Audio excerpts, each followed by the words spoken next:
Chapter 24, The Use of Physical Exercise. Man in his original state did not need to be instructed in physical exercise, neither does a child or youth with normal tastes. Man's original state of living gave him an abundance of varied activity, out of doors, and with all the best conditions for exercise. He was compelled to seek his food, to prepare it, to raise his crops, to build his houses, to gather up fuel, and to do the 1,001 things which were necessary to live in simple comfort. But as man began to be civilized, he also began to delegate certain of his duties to others, and to confine himself to one set of activities, until at the present day many of us do practically no physical work, while others do nothing but hard physical work of a limited scope, both living unnatural lives. Physical labor without mental activity dwarfs a man's life, and mental labor without some sort of physical activity also dwarfs the man's life. Nature demands the maintaining of the balance, the adoption of the happy medium. The natural,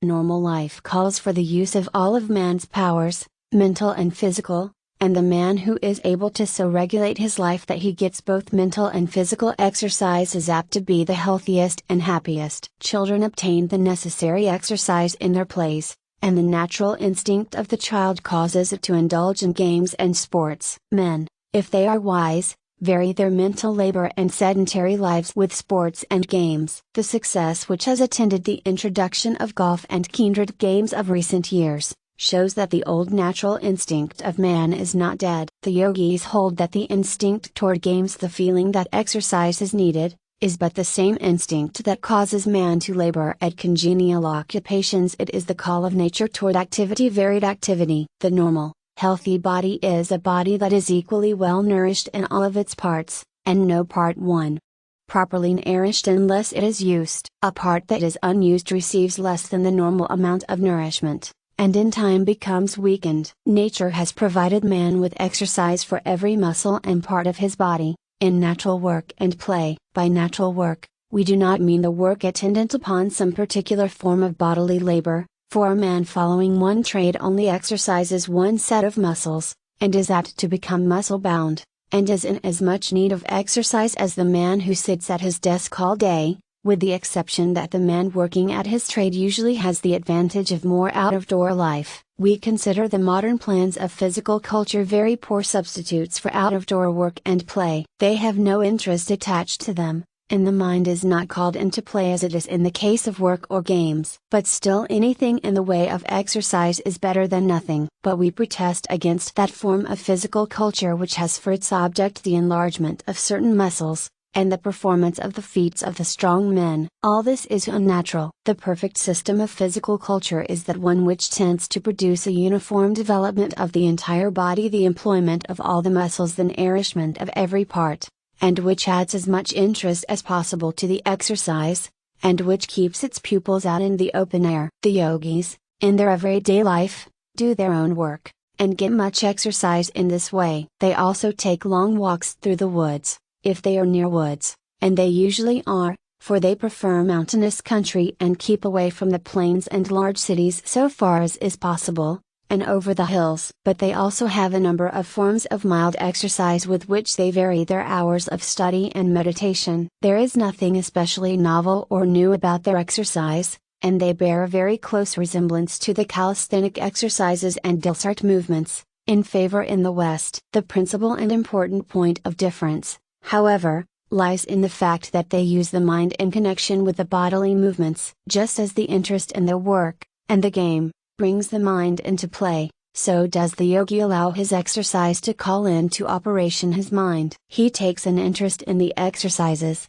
and by an effort of the will sends an increased flow of prana to the part brought into motion. He thus obtains a multiplied benefit, and a few minutes exercise do him as much good as would 10 times that amount of exercise, if performed in the usual indifferent, uninterested way. This knack of sending the mind to the desired part easily acquired. All that is necessary is to accept as a fact the statement that it can be done, thus doing away with all subconscious resistance occasioned by the doubting mental attitude. Then simply command the mind to send a supply of prana to the part, and to increase the circulation there. The mind does this to a certain extent, involuntarily, the moment that the attention is centered on a part of the body, but the effect is greatly increased by the effort of the will. Now, It is not necessary to contract the brows, clench the fist, or to make a violent physical effort in order to operate the will in this way. In fact, the simplest way to accomplish the desired result is to confidently expect that what you wish will happen. This confident expectation acts practically as a strong and positive command of the will. Put it into operation and the thing is accomplished. For instance,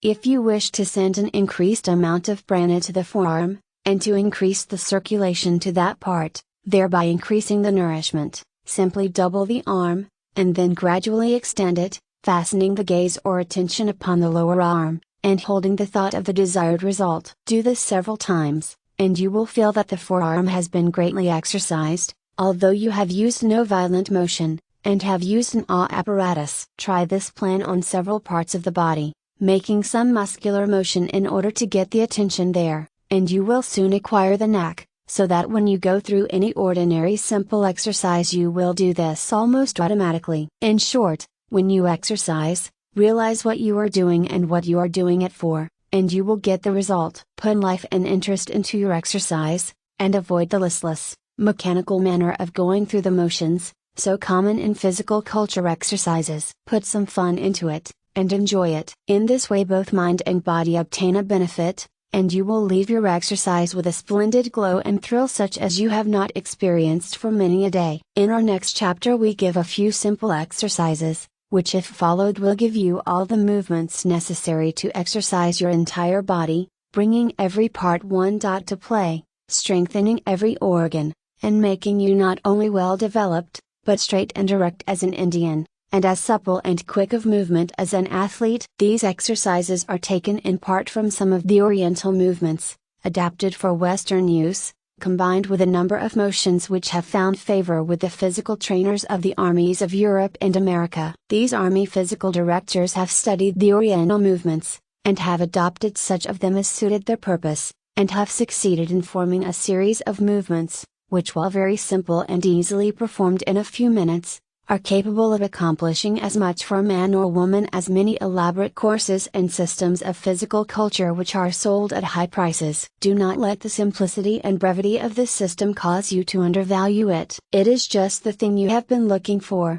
with all the unnecessary features trimmed off. Try the exercises for a while, before you make up your mind about them. They will practically make you over physically, if you will take the time and trouble to put them into faithful practice.